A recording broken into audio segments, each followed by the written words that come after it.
Okay, so what I would do, maybe other people did it this way too, and if you did it a different way that I'm talking about, if you can share your way, because I definitely want to figure out the best way of doing this, because the answers were all over the place. It says the following method is intended to return true if and only if the parameter val is a multiple of 4, but is not a multiple of 100 unless it's a multiple of 400.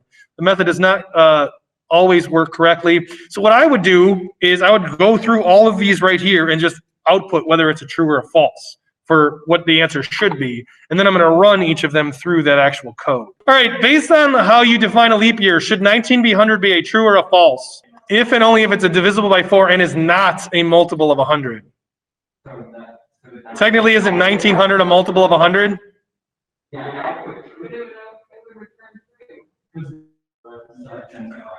So then that's the answer. That's what I put for my answer is A.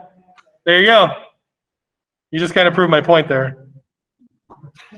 All right, let's keep going. In real life, 1900 should be false. In real life, not the code. Correct? Okay, cool. Is 1984, should that be a true or a false? In real life, forget the code. Is it divisible by 4? True. Okay, 2000. True because it's a multiple of 400, right? Okay. By the way, the reason for this, I Googled it while we were doing this to find the exact number of days in a year. It's 365.2422. So you can see like every 4 here. You can kind of see every 100 here, but not including the 4.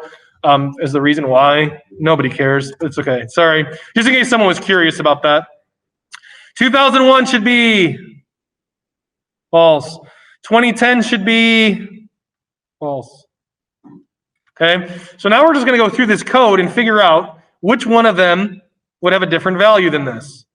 Okay, for example, this first one, right, when you run it through with 1900, it's going to return true when it should be false, so that is the answer.